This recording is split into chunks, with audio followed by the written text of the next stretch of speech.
So we're still on day 13 of the war because it hasn't quite yet ended. It's this horrendous day where we've lost Abhimanyu and we've gone through Arjuna's grief, Subhadra's grief. I don't know if I mentioned last week Uttara, who is Abhimanyu's wife. Right, so she's pregnant. And so her grief was also Krishna's concern, naturally because she is pregnant.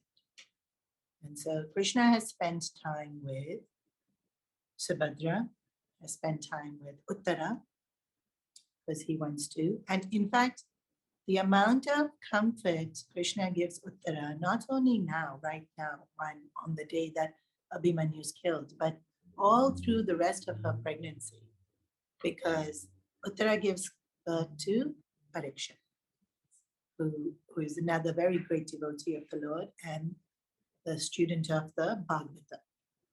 And so that, and also it's keeping the lineage alive. Protecting Uttara and protecting Parikshit is keeping Arjuna and that whole lineage alive. So this incredible amount of care and softness that we see in Krishna. And even what he's saying to them,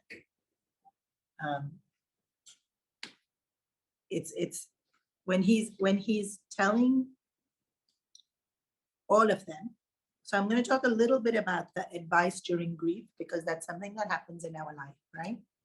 Grief is something that happens in our life from time to time, whether it be a person that we lose, a relationship that we lose, or a situation that we lose. From time to time, we experience this loss. So we saw all the moods that Arjuna went through last week.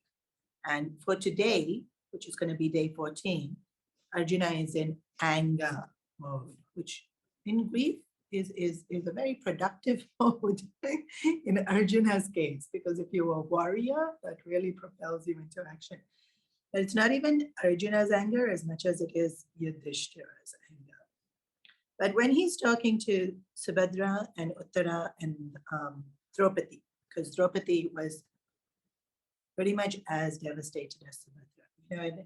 And I lived in a joint family for a short period of time, and there is this sense of communal, our kids.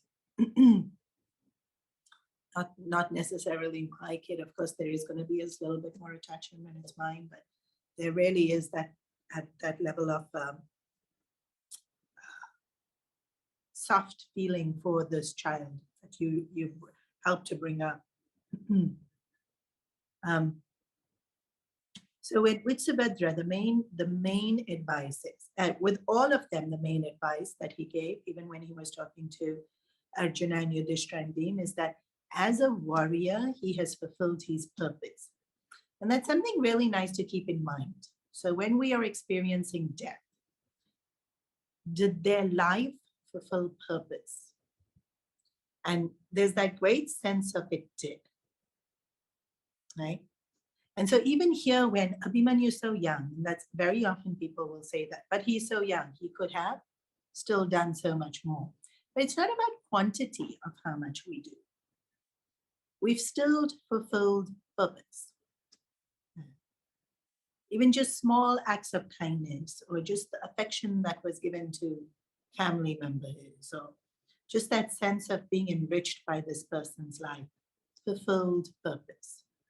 So if we think about, if we zoom out now and think about life more objectively, and if we think about life as this lifetime in the midst of hundreds and thousands of lifetimes.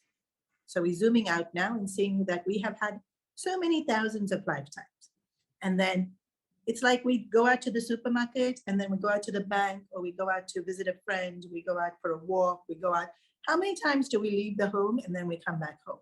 And so if we think of soul as at the, our home, and then each lifetime we go out and we make a trip. And so when we went out for that trip, did we fulfill the purpose of that trip?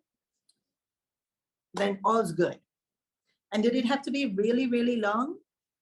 No, right? Like sometimes somebody at home is in the middle of making their dish, baking or cooking, and then, I don't have, and some key ingredient that is needed, otherwise the dish doesn't come out well. And your trip out is, well, if you're living in the ashram and you need to go to welcome, the whole 5 minutes. You step out of the ashram to go and pick it up and then bring it back. And okay, 6 minutes because this lift is really slow. Was your trip the purpose fulfilled? Yes. Does it matter that it was a short trip? No. So if we get stuck on, we could have done more. It's kind of like, that's like a never ending. We can always do more. We can always be better. We could, the but ifs is never ending. But the purpose of life, that they fulfill some purpose. And then we understand lifetimes are meant for fulfilling purpose. And so this constant. So I mentioned last week also, Veda Vyasa comes to console. That's the same thing he said. Abhimanyu fulfilled the purpose of his life. Like when your job's well done, you can close the file. Abhimanyu fulfilled his purpose. And in fact, so nice that he fulfilled it while he was young. Like so efficient, so well, nicely wrapped, and he doesn't have to elongate the stay here and the suffering here and all the rest of it. And then the second thing he says, and he says this more to Subhadra and Uttara, because they're not warriors. They don't have warrior hearts that you die in battle is glorious. You tell this to Arjuna, you die in battle, it's glorious. He understands this because as a warrior, he wants to die in battle.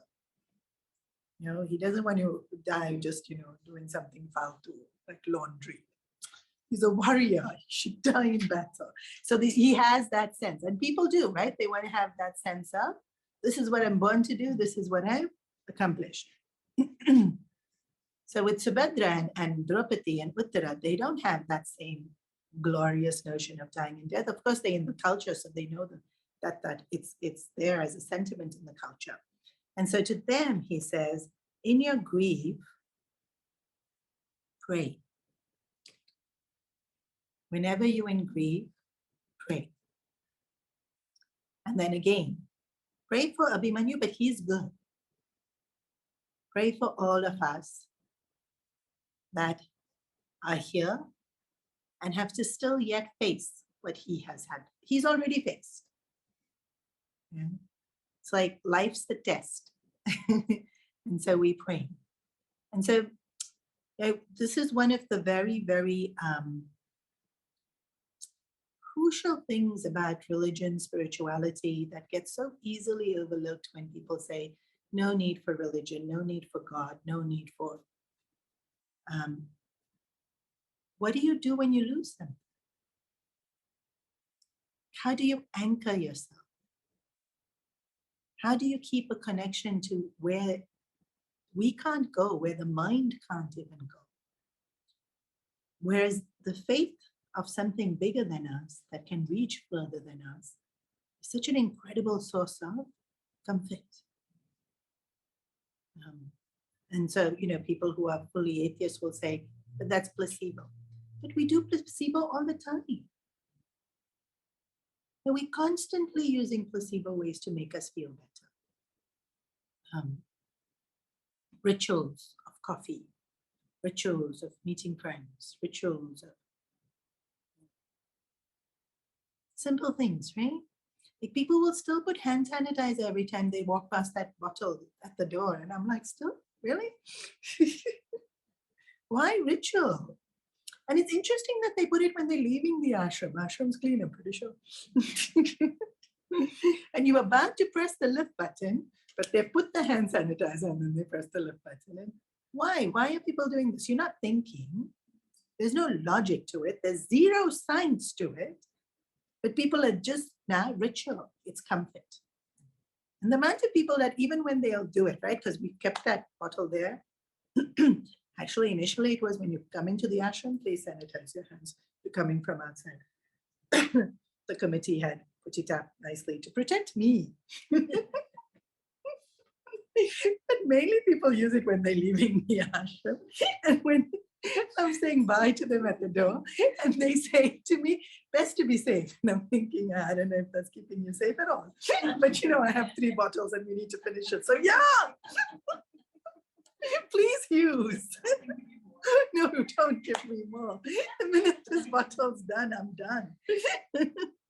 I'm very safe. Rituals, or we hold on to things.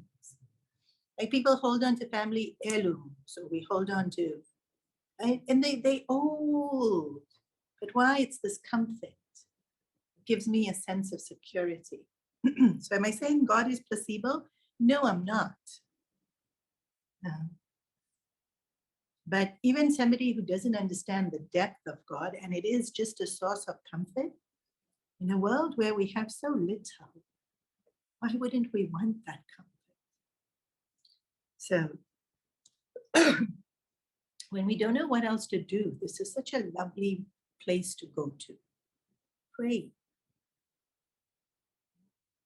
And then sometimes people don't know what to pray. And so that's why in Balvihar, we make sure they know Gayatri Mantra, because the kids will say Gayatri Mantra no matter what the situation. Fabulous. It actually doesn't matter what we pray. What matters is that we anchor and we feel some kind of success. Okay, so now I said he's consoled the Uttara, Draupadi, and Subhadra, and now suddenly, so firstly, it's such a long section in the Mahabharata, and so you have this Arjuna in full fury mode, right? So Krishna has gone to him and said, you were a bit rash, and Arjuna's response is like, watch me tomorrow. Like, I will use every weapon given to me by every god, and I will kill Jayadratha. And he's on this like crazy adrenaline of anger. And he's even telling Krishna, like, you're not even going to be able to stop me. Of course, this is high emotion, because then the very next moment, and this is a beautiful thing we see in Arjuna, but also echoed in Yudhishthira every time Yudhishthira comes into the picture. It's like, but you are there. All I need is you. Like in that one moment, it was like, I don't need, I will do it. And then in his very next breath, it's like, Krishna, you are there. Like, what else do I need? I need only you. Actually, Arjuna didn't realize the complication of this vow that he has made. So I'm going to explain it to you. Jayadratha had a father whose name I forget. Remember? B something. Vibra. That's the other thing. The names are not easy to remember. And Jayadratha's father has done a lot of tapas. And his tapas was all for Jayadratha. So, tapas number 1, when he asked for a boon, nobody ordinary can kill my son. Second, no ordinary weapon can kill my son. So normal bow and arrow cannot kill him.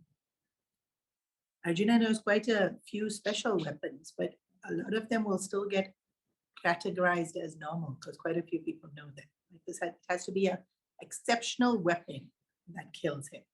Third, whoever causes my son's head to touch the ground, their head will explode in 1,000,000 pieces.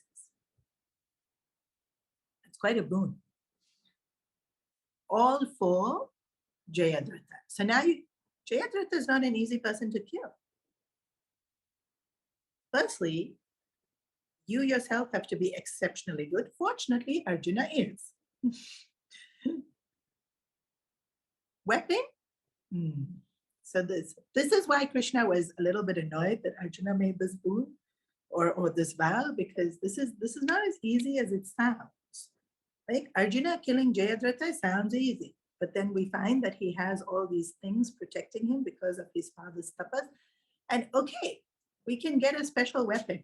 This is Arjuna quality warrior here. Whoever causes his head to touch the ground, their head shatters into 1,000 pieces. This is a little problematic. And Arjuna said, I will kill him or I'll kill myself. And now it looks like killing him is killing yourself. So,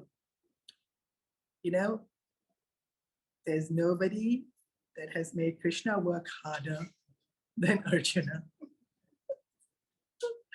Arjuna has really made Krishna work hard.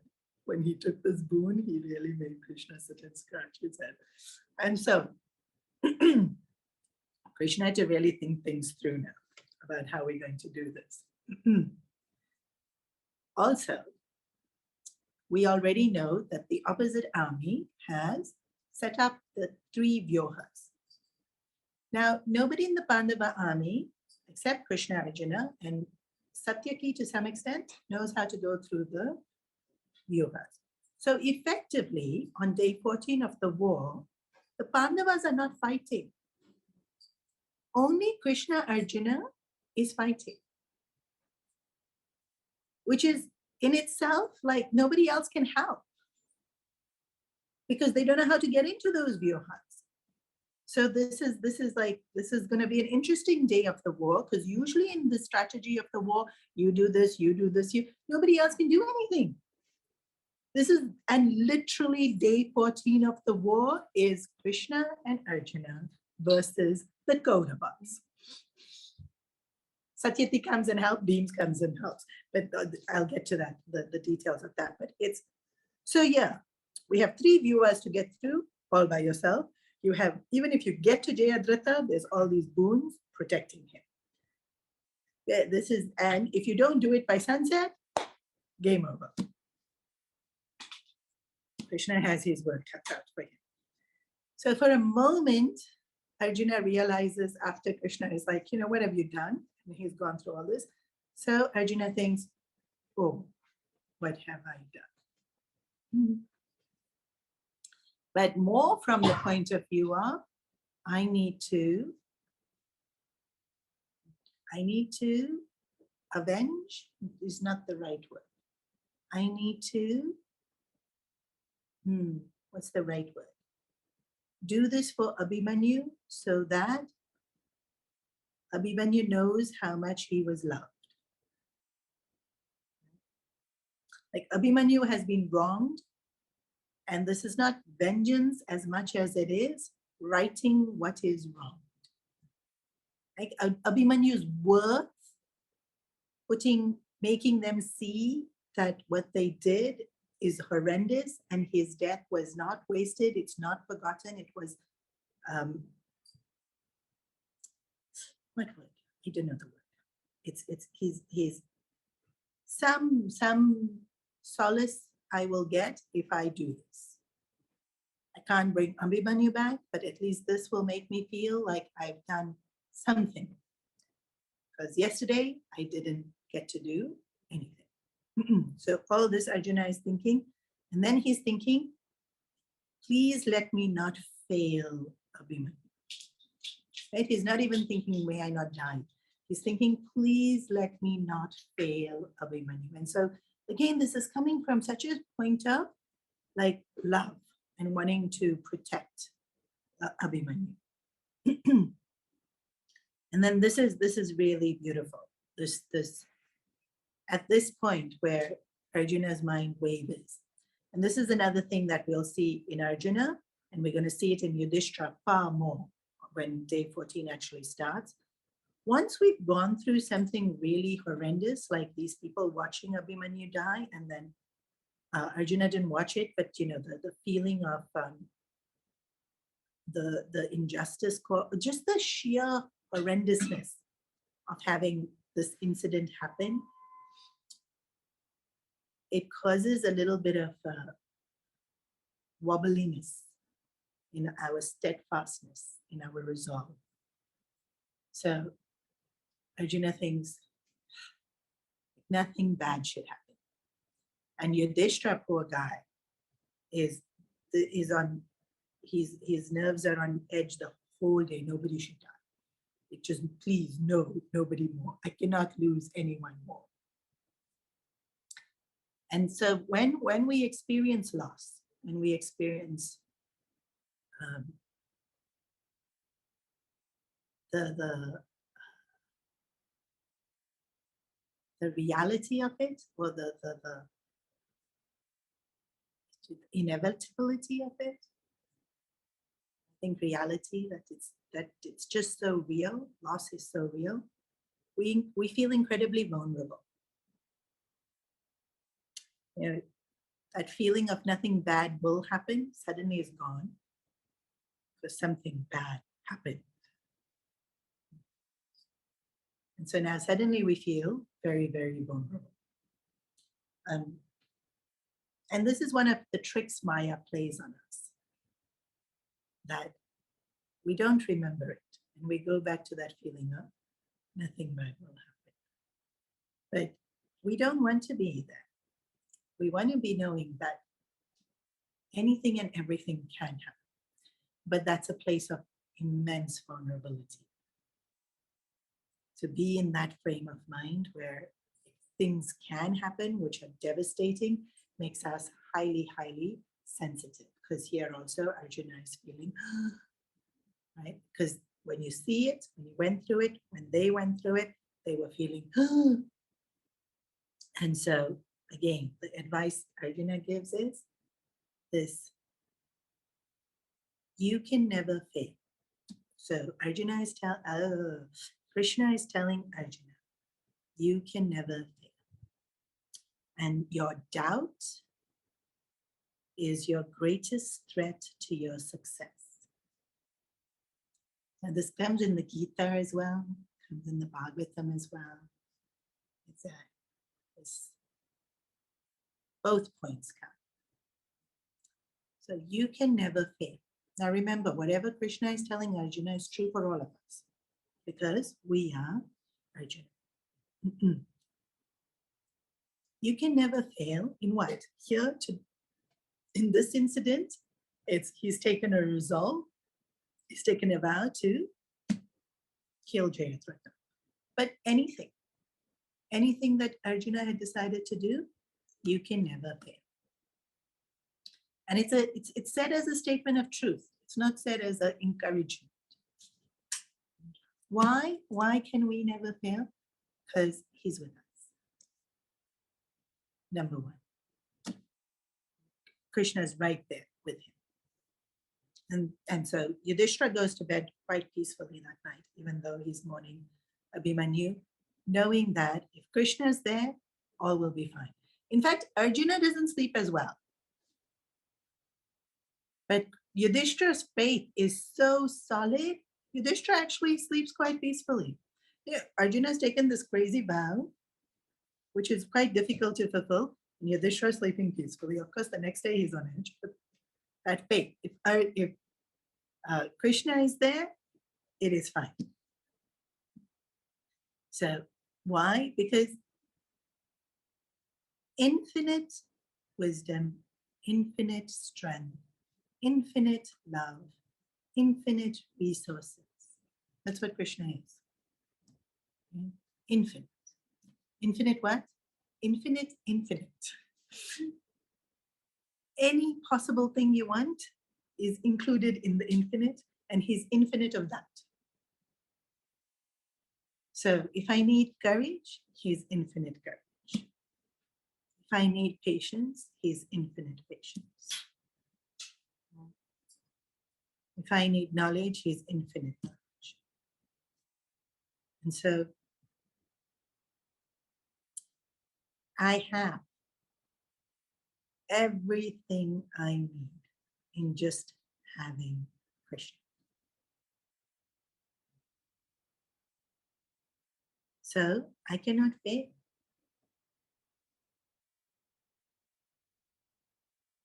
Also, I cannot fail if it's what Krishna wants. So they're fighting this war, and Krishna wants Pandavas to win. So Arjuna cannot fail.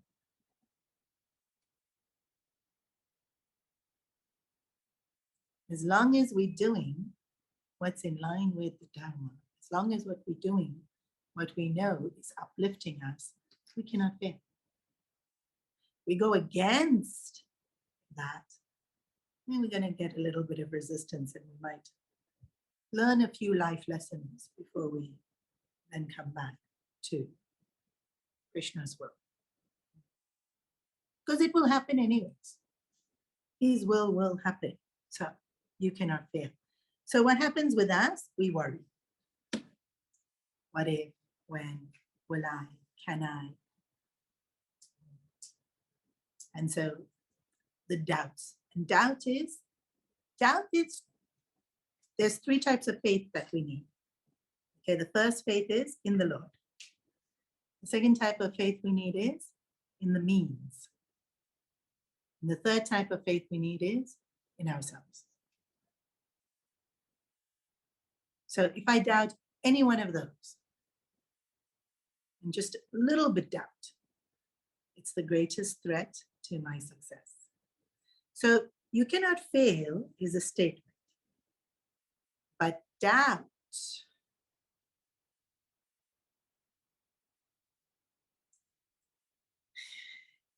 will run havoc in our mind, right? It will weaken us, possibly to the extent where we do fail. Now here too, if Krishna says you cannot fail, that statement has to be true.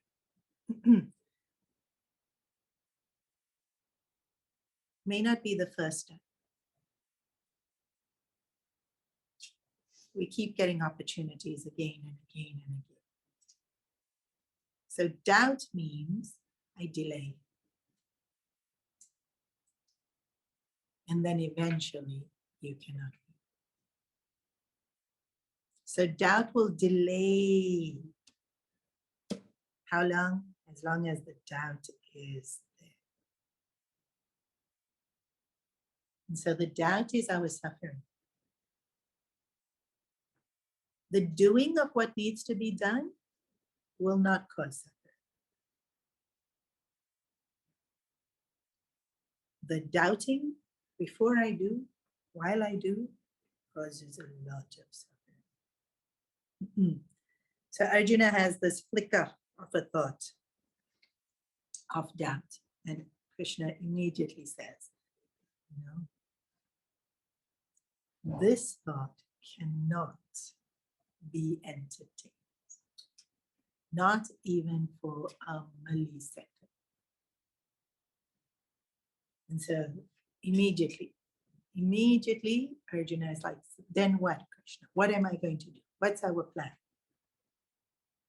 Also a very important thing, have your plan ready. And interesting that Arjuna had to ask Krishna this because he's actually been planning for 12 years. In exile, he did tapas. Right? He left Yudhistira and the brothers and he went and he did tapas. He was planning. And so Krishna just reminds him, you have Shiva's boon for the Pashupati Astra. Now the Pashupati Astra is no ordinary Astra and nobody else has it. No other human has ever used the Pashupati Astra. It's Lord Shiva's Astra. It's like up there. Up there even amongst all the Astras that are up there. And so Krishna reminds him, he says, now you have to meditate on Shiva. And you have to invoke that Astra. So the Astra was given to Arjuna, but it wasn't given. It was like, when you need it, you will get it. So now he has to go and get it. But he can't go Kailash.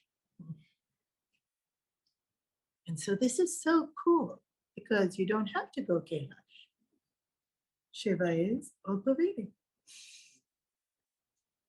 So he sits in this meditative, dream-like, alternate dimension kind of state in his mind. It's very cool, this state. Because Krishna is with him while he makes this journey in this, it's this very cool, like they're floating through air and they're in Kailash, like this. Like teletransporting, like, you know, you don't have to climb out Everest Base Camp, carry all the stuff with you, sleeping bag. No. He's there. And then we climb up Everest Base Camp and no Shiva is there. This is very cool. He immediately reaches Lord Shiva's feet. Okay, so he gets into this dream right stage, and very, very important, because, you know, every stage of the Mahabharata, maybe I haven't said it as much, they're always talking about how first you bathe. Even next day, morning, day 14, when it's going to start. I promise you I'll start day 14 tomorrow. Today. I'll start day 14 today. Unless I get too lost in Shiva, then I don't know. Actually, I don't promise. Yudhishthira wakes up in the morning, first thing he does is bathe. Like, why do you have to write that? And it's the sense of constantly cleanse.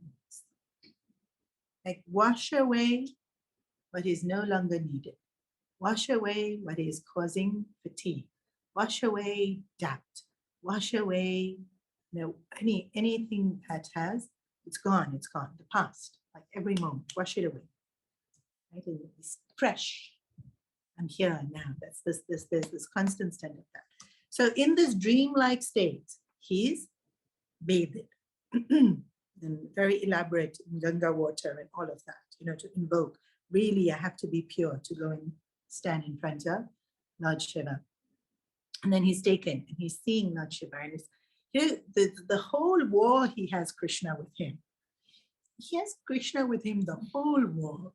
And then he suddenly feels like he's seeing God. Because he's seeing Shiva. It's like there's this excitement in him, and his hair is standing on end, and he's feeling like, oh, I'm here, I'm seeing Shiva, while standing next to Krishna.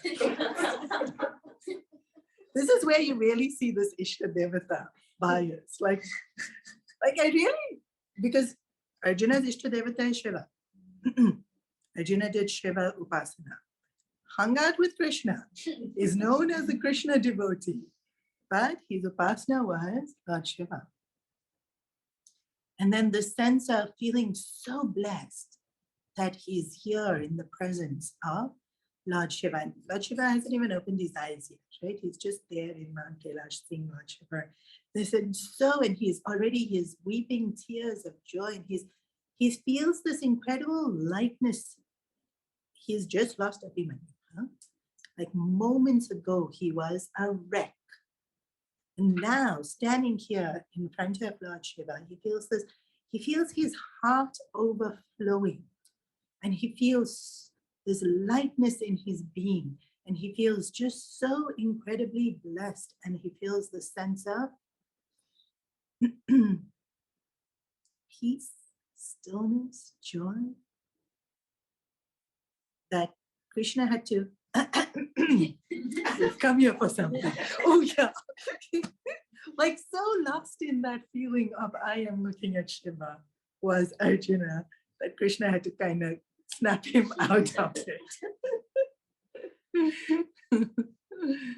it. How blissful, right? This sense of how lucky is Arjuna. He gets to see Lord Shiva now second time, but constantly with Krishna, and still the sense of that's, and when we think of Ishtadevata, it's that this is the sense. Like this is the sense of there's this wonder in our heart, that this thing that's bigger than all of us is so large that it can wrap, it can shelter, it can hold. But So Arjuna bows down to Lord Shiva, or washes his feet, and invokes his grace that tomorrow I will need the Pashupati Astra. Because Jayadratha can't be killed with any other normal weapon. And so he is sent to Mansaroj. Mansaroj is this humongous lake. It's not a small lake.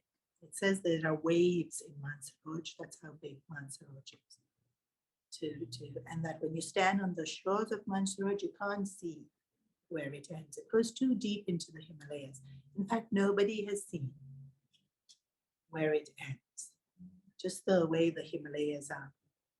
Or maybe I'm saying that wrong. But that's what I have heard, because it's filled with so many mystical stories, legends, and beings. So anyone who goes to Mansaroj will see bodies of light flying around Mansaroj and dipping into the water and coming out. And so this is not hallucination. That's it. And what are those lights? Nobody knows. Too high up, I guess, for too many people to go and do research.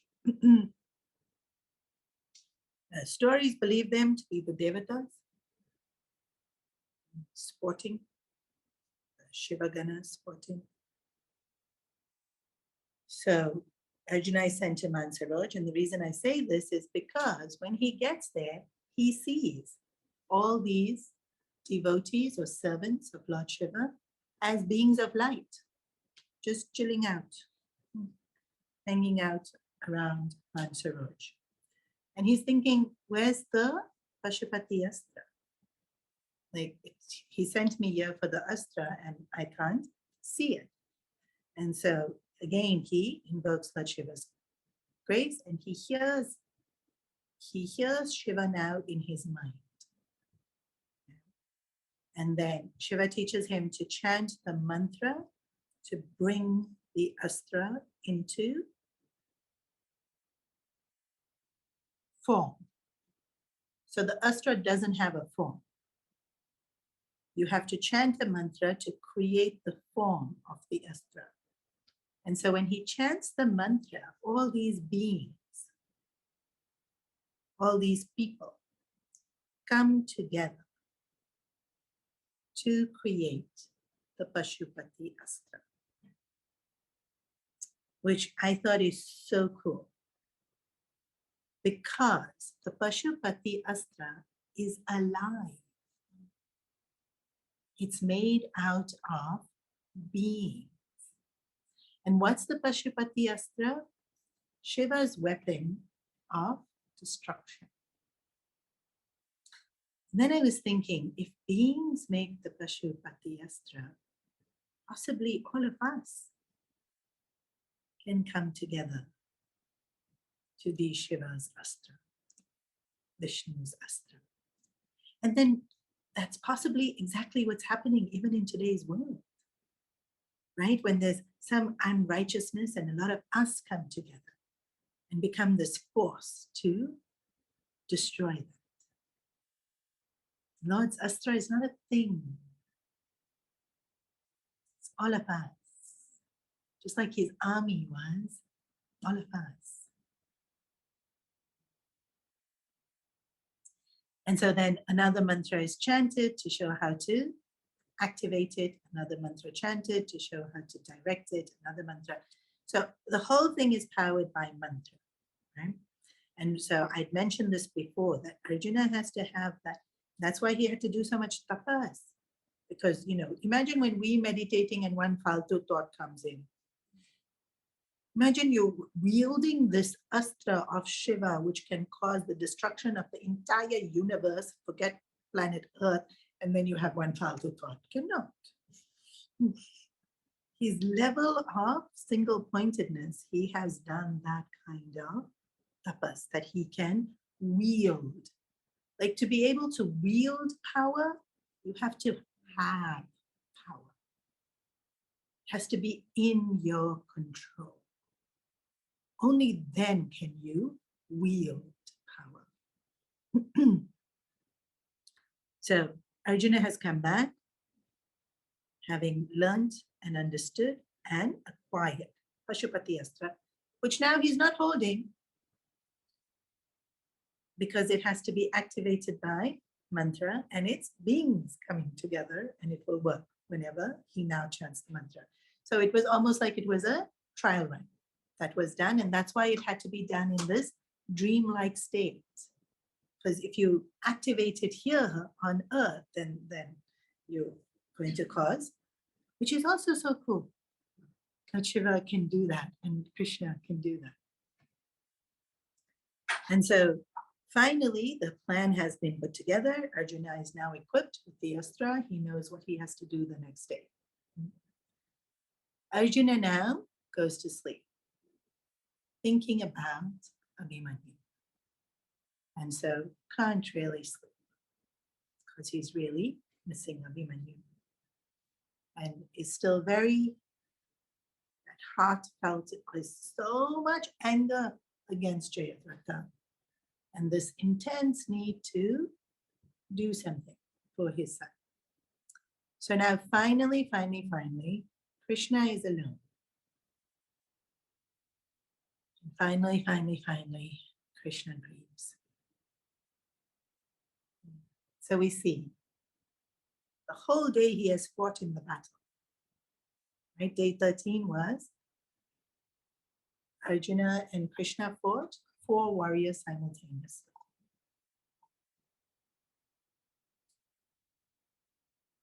Came back to the camp, he tended to the horses. Then spoke to that whole Yudhistira, Bhim, Nakula, Sahadev, Satyaki, everyone who was disturbed. Then spent time with Arjuna. Then spent time with Subhadra, Uttara, Draupadi. Came back, spent time with Arjuna. Like, he's lost his beloved nephew too, his student too. And so you see that he's giving. You really see this in Krishna, especially here in the Mahabharata. He's in a moment, everybody else has now gone to sleep, and finally he sits and thinks about it. He's lost everyone here. And then he's preparing, like I said, he's preparing for the next day. So he prepares his chariot, he prepares his weapons, he prepares. And then when his chariot driver says, but why are you doing all this? And this whole time he's saying, it's pages, right? It's like 2-3 pages. You don't understand how much I love Arjuna. I will break all my vows, but Arjuna should succeed. And then again, something, get this weapon. Then you don't understand how much I love Arjuna. Like he says it at least 11 times. That Arjuna has to succeed tomorrow. Nothing can hurt Arjuna tomorrow. We cannot lose Arjuna tomorrow. But please remember, another equipment could have been picked up. Krishna himself could have done it. But this real sense of protecting and doing. And so, like I said last week, he comes up with this plan B. Should anything go wrong? And he really looks into the details of how he's going to work the whole day. Mainly, what's he going to do with Jayadratha's head?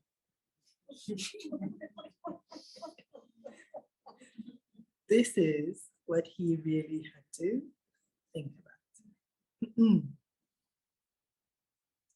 So, day 14 starts. How are we doing for time? Yudhishthira wakes up early in the morning, bathes,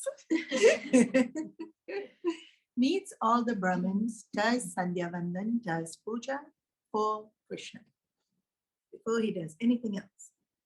and he gives in charity. The war's going on, huh? Yudhishthira hasn't broken this practice of every morning waking up, doing his pujas, giving in charity, worshipping the Brahmanas. Still, even while the war is going on, this is what he's done. Then when puja is done, he has the council meeting with all the kings. So many kings have come to fight. Everyone gathers to do strategy for the day. When Krishna walks into his tent, Yudhishthira is sitting on a golden throne, being fanned by golden fans. Gets off his throne to welcome Krishna, bows down to Krishna. Because of you, we have come this far. Because of you, all will be well today. Everything we are is only because of you. Gives Krishna the throne. Krishna won't sit on the throne. Krishna hasn't sat on any throne. Even in Dwarka, he hardly sits on the throne. He has won so many thrones, but he doesn't sit on thrones. He gives Yudhishthira the throne. He sits next to Yudhishthira. And he brings Satyaki to sit with him today. Today, this is important. Today, Satyaki plays a huge role. Day 14, Satyaki is who Satyaki? Either Krishna's nephew or cousin. Do you know the relationship? Something. Krishna something. You know? Cousin? Not nephew. Cousin? Close. They close. They family. But more than family, these two really hang out a lot. Also, Satyaki is Arjuna's disciple. So Satyaki has learned warfare from Arjuna. So Satyaki is very close to Krishna in terms of family and relationship and bond, and he's very close to Arjuna as well. And so he fights as well as Arjuna, is the description given, pretty much in every battle that he fights. But in today's battle, Satyaki outshines Arjuna. Today is Satyaki's day. So he had to come and sit on the throne with Krishna today. Although all days, he has been doing a lot the whole war. Satyaki and Abhimanyu were really the unsung heroes of the Mahabharata. Okay, so then Arjuna walks in to the court. Arjuna is a bit late. He should have been there before Krishna, actually speaking, but you know. The first thing Arjuna does is bow down to Krishna, worship Krishna's feet. And so we saw it last class, right? That every night Arjuna would worship Krishna's feet. Every morning, Arjuna worships Krishna's feet. And then they come up with the plan. What are they going to do? It's very simple. Arjuna and Krishna are going to go through the viewers and kill Jayadratha. What else do they have to do? Satyaki, you in charge of protecting Yudhishthira. Because Drona's plot is still to kidnap Yudhishthira to play the game of Tyson. So Satyaki's job is to protect Yudhishthira. And like I said, the Pandavas can't fight because all the viewers are blocking. Until first things first, Krishna and Arjuna go through the Chakravyu, which was there yesterday. Arjuna, piece of cake, goes through the Chakravyu. He's at the second vyuha. Drona is protecting the second vyuha. Fighting. Krishna tells Arjuna, why are you wasting time? Arjuna says, oh yeah, why am I wasting time? Today's goal is to kill Jayadratha, not to kill Drona. So he does this interesting thing. He does pradakshina around Drona and says, sorry, it's easier to ask for forgiveness than permission. And he just goes in to the vyuha. So he doesn't fight Drona, he just goes in. So usually you have to fight him, defeat him, and then go into the vyuha. Arjuna just kind of bypasses him, goes into the vyuha, breaks the vyuha, pretty much breaks the vyuha.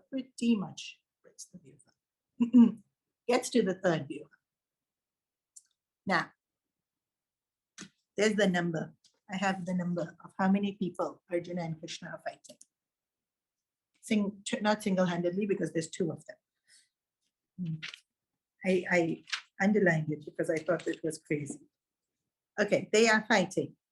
100,000 horsemen, 60,000 chariots, 20,000 infantry, 14,000 elephants. Who's fighting? Arjuna and Krishna versus this number of people. Nobody else is there. So the horses are exhausted because they've been shot at again and again. I don't know if at any point I explained to y'all, Arjuna's chariot was given to him by the Devatas. And so the horses had the boon that they will never die. And the chariot will never be able to be destroyed or broken. And so they can only survive all of this because that chariot has that boon. It was given to them by Agni when they burnt the forest. Correct. It was given to them by Agni.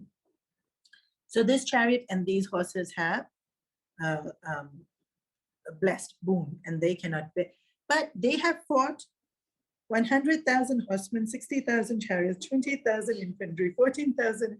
So the poor horses have so many arrows in them. From, every time Arjuna shoots an arrow, it's like 1,000 arrows. And then there's all these people shooting back at him. And so these poor horses are getting the brunt of so many arrows. And so they bleeding and they exhausted and they so wounded. So Krishna tells Arjuna, we need to stop. I need to tend to the horses. Arjuna looks at the horses and says, yes, jumps out of the chariot. The Kaurava army thinks, Arjuna's up his chariot, yay, we've won.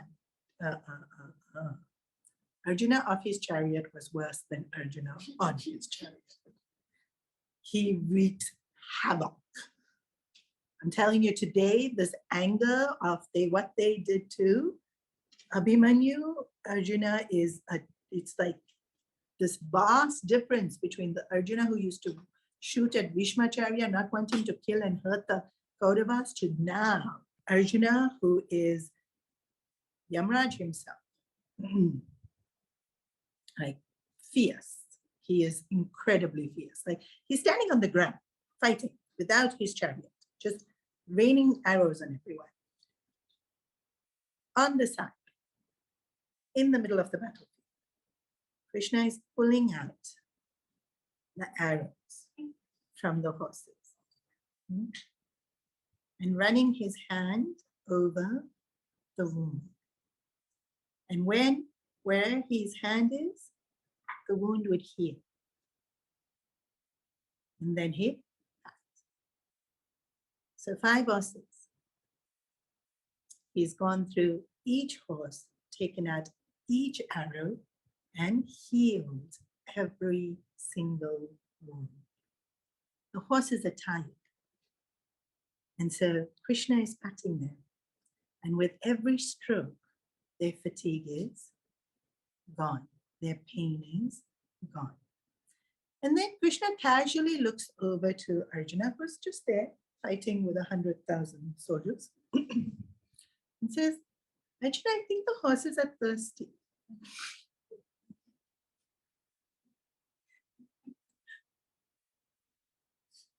Arjuna says, no problem.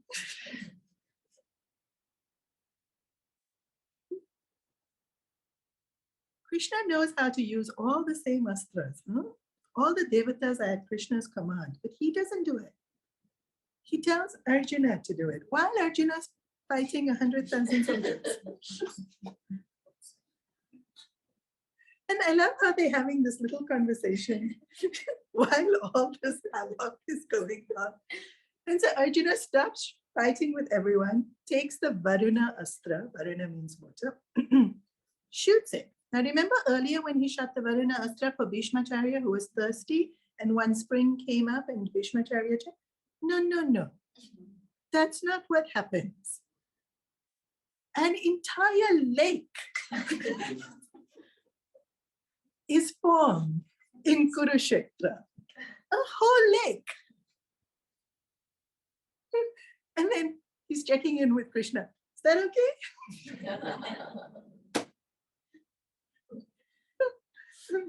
And as though Krishna thinks, no, it's not quite okay, all the birds suddenly come to drink the water from. So now you have like tourist destination picnic spot in the middle of Kurukshetra while Arjuna's fighting 100,000 soldiers. Krishna just calmly takes the horses to the lake, lets them all drink their water, pats them one last time, comes back, looks at Arjuna and says, ready. And the description given of the horses now say they look like spring flowers. Interesting details, the Mahabharata.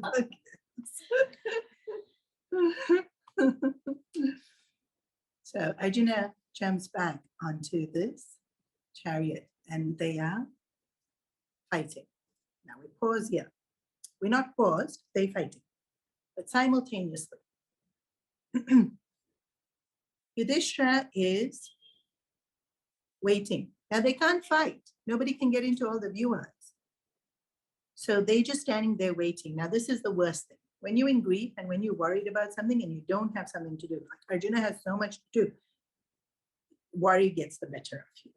Okay? And so Yudhishthira looks at Satyaki and Bhim and Drishtadyumna. These were the three people left in charge of protecting Yudhishthira, and suddenly he says, I can't hear the Gandiva bow. I'm not sure why he can't hear it. Maybe the viewers blocked the sound or something like that. I'm not sure why he couldn't hear it. Or maybe it was just his own worry that he couldn't hear it. Or possibly the viewers. Or possibly there was so much shooting that you couldn't differentiate that, it's like one twang versus twang, twang, twang, twang, twang. You couldn't tell it was being used so much. He says, and then suddenly Yudhishthira is overwhelmed with, what have I done? Yesterday I sent Abhimanyu to his death. Today I've sent Arjuna to his death. No. Bring him back now. And Satyaki is looking at Yudhishthira saying, but Krishna's with him. He's fine. No, bring him back now. If anything happens to Arjuna, there's no need for the kingdom. They can have it all. Just bring Arjuna back now. This is what happens when we experience loss. We just don't want to experience more loss. Right? And it's too real. It was too soon. So back and forth, like, he's fine. Arjuna, he's fine. But Yudhishthira is just so restless. And he tells Satyaki, if you don't go now, I'm surrendering the kingdom. Now, go and bring Arjuna back. Or go and tell me at least that he's still fine. So Satyaki enters the battlefield. And if I don't know the exact numbers, if Arjuna killed 20,000 kings, Satyaki killed 60. That's it. If Arjuna killed 100,000 foot soldiers, Satyaki killed 300,000. He was, I don't know what force Satyaki suddenly possessed, but he broke the viewers. And so obviously Satyaki now knew how to get into the viewers, which he probably learned last night, because yesterday he didn't know how to get in. Yeah. And it's not written who taught him, but it was probably Krishna, because Arjuna was in no frame of mind. So even though we know Krishna already did so much, he also taught Satyaki how to get into all the viewers. So break means he has killed so many people that formed the vyuhas that the vyuhas no longer hold.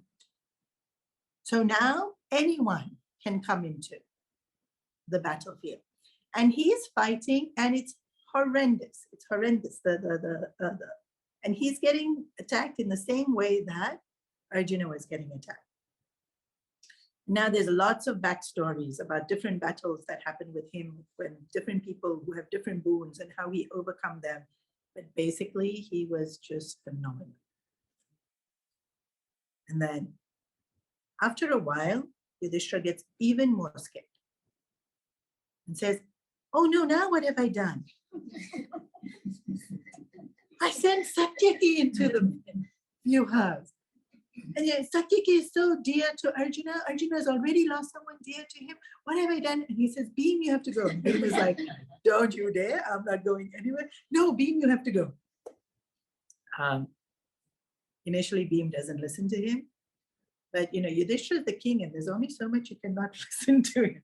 Also, Yudhishthira is tapasya charya of words that you can't really fault these people. You're going to be, he's too powerful in his dharma that you're going to have to yield to Yudhishthira. Anyone's going to have to yield to Yudhishthira once he's decided. Right? Like in the game of dice, that if he had decided, Duryodhana would have had to yield to him. But he didn't. He allowed. He tolerated. But now today, suddenly there's this immense fear, and he's like, Bhim, if you don't go. So Bhim looks at Drishtadyumna and says, Satyaki, before Satyaki left, Satyaki said, this might be the most worst thing I'm doing in my whole life because I've never disobeyed my guru before. But here I go, and Bhim, you please look after him. Now Bhim is looking at the Drishtadyumna saying, should I repeat what Satyaki said? I don't know what to say.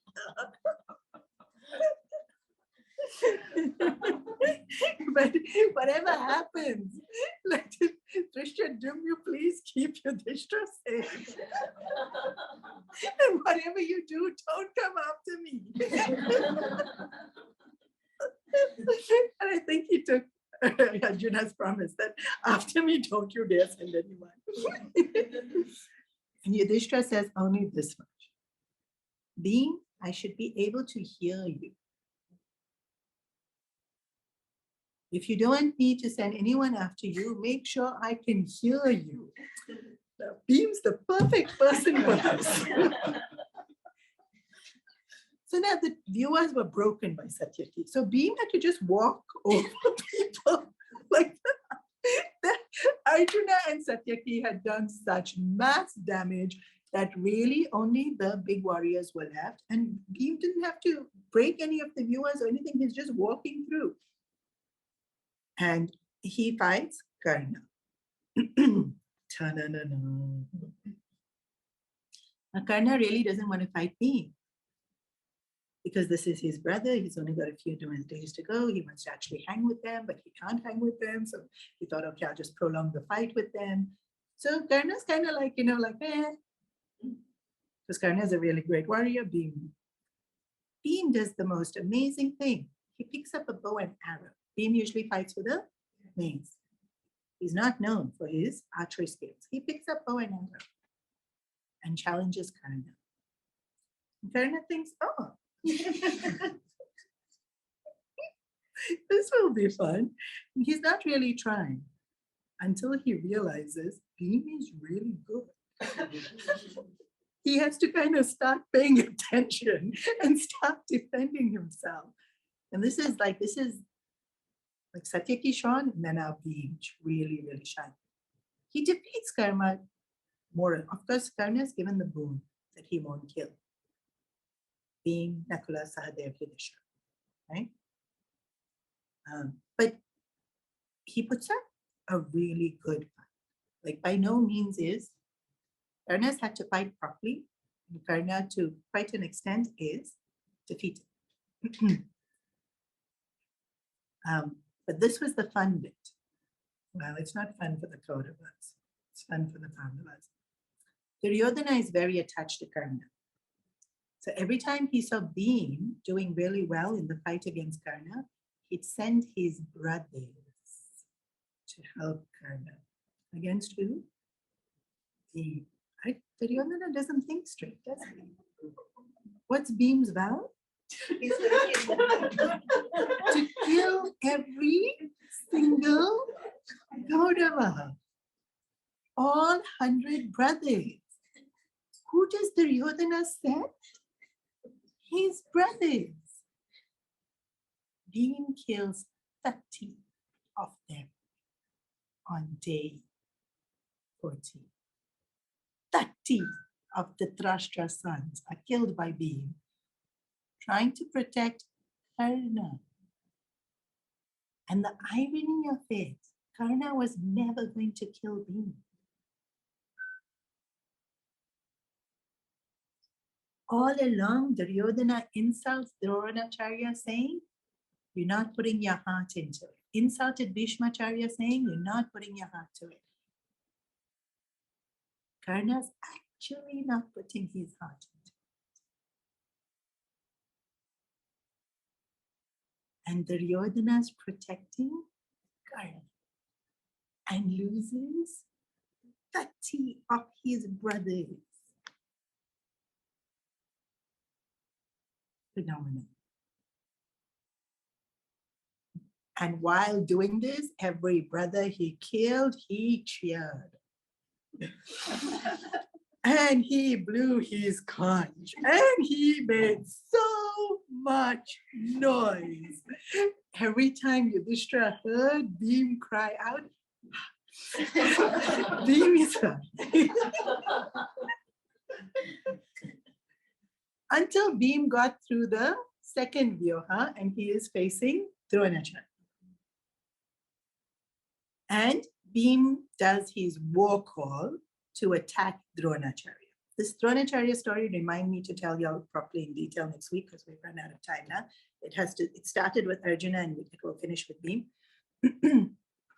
So here Arjuna is fighting with Krishna to get to, actually at this point in time, Jayadratha is visible to Arjuna and all these people are defending him like in front, but so he can't get to Jayadratha, but he's there.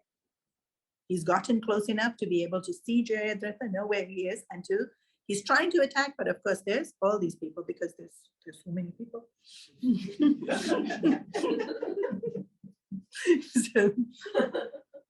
So Yudhishthira is like really focused. There's Jayadratha, I have to do this. Satyaki is right behind. And everyone that Arjuna kind of like, I don't want to deal with you, throws, and Satyaki is dealing with all these people. Plus, like I said, there's all these people who have boons and curses, and then Satyaki had karma with them, and then karma always comes to catch you. And when does it catch you? In the middle of the battlefield when there's only 4 people fighting on the Pandava side. And Bhim gets there. So now Bhim's in the thick of it all. Arjuna's there, Satyaki is here, Bhim has arrived after killing the 30 brothers. And Bhim sees Drona and he does his war call. And Arjuna's kind of like stops and says, Bhim, what are you doing here? And so because he's so happy to hear Bhim, and because Bhim has done this incredible war cry, Arjuna joins. So Arjuna twangs Gandiva and does his war cry. And Krishna takes out the conch and blows Panchajanya. And Satyaki also takes out his and blows his. And Yudhishthira notes, Bhim, Arjuna, Krishna, Satyaki.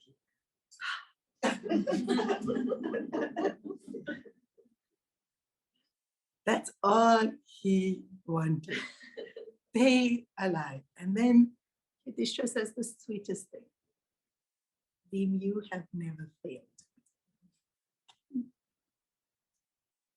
Although Bhim has insulted Yudhishthira the most.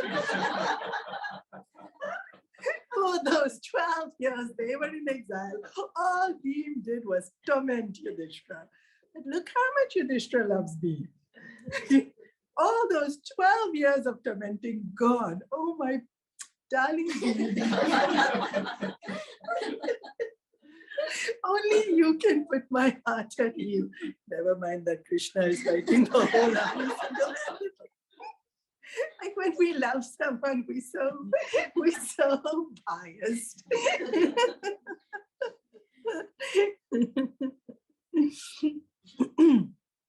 So we haven't finished day 14. This was the one chunk of day 14. More happens on day 14. But we will pause because the head. Yeah, day 14 hasn't finished. The head. There's a lot more happening on day 14. It's a very long day. A lot happens in day 14. What I think I really loved about day 14. One, it's not a super sad day for the Pandavas. Very sad for the Kauravas. 30 of the brothers died. Huh? And it's interesting how we are so biased. Because one Abhimanyu died and we were all crying. And here, Duryodhana has lost, even Duryodhana has lost sons on day 14. By Satyaki and by Arjuna, because they all only attacking Satyaki and Arjuna, right? And so now at day 14 of the war, so earlier in the war, they would fight battles, but people didn't die. Now at this point in the war, Arjuna is now fighting to kill. Because otherwise this war doesn't end. And so much is happening. They're fighting crazy amount of people. They have this vow that Arjuna has taken and has a time limit of sunset before they have to get to Jayadratha. And in between, Drona comes again to fight Arjuna. Drona tries to capture Yudhistira. There's like so much is happening in all of, I haven't even gotten into how Drona goes to try and capture Yudhishthira stories, because everything is happening simultaneously, and then how to fit, I'll tell you. I haven't forgotten. I have made notes of everything that is happening. And then, Yudhishthira's grief and Bhim coming to help. And but in the middle of all of this, when Krishna had to look after the horses with 100% attention and utmost care, Krishna looked after the horses. And in our lives too, sometimes we feel like so much is happening. And actually not so much is happening, but we feel. Sometimes so much is happening. Sometimes so much is not happening, but we still feel overwhelmed by whatever is happening. If we can remember Krishna running his hand to ease away the pain and fatigue, so that we can look like spring flowers.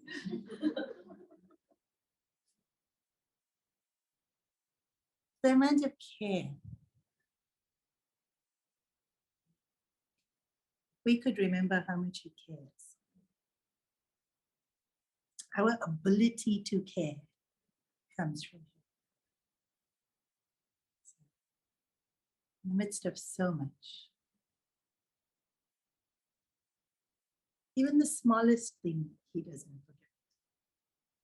He looked after all the big things also, like what to do with the head. He looks after the smallest thing of the horses needing water.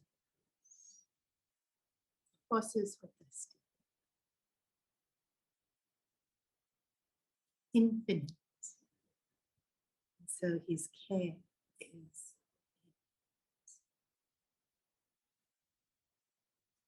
We'll pause here for today.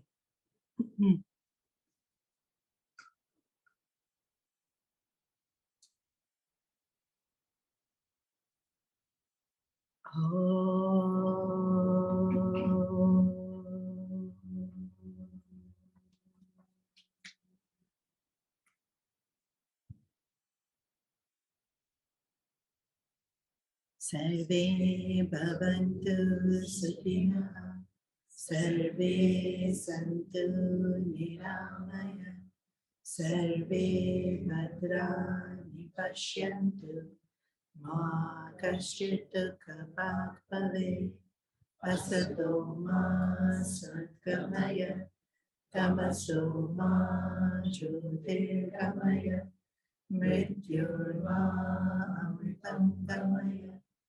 Om Purnamada Purnamidam Purnam Purnamudachyate Purnasya Purnamadaya Purnamevashishyate. Om Shanti Shanti. Shanti.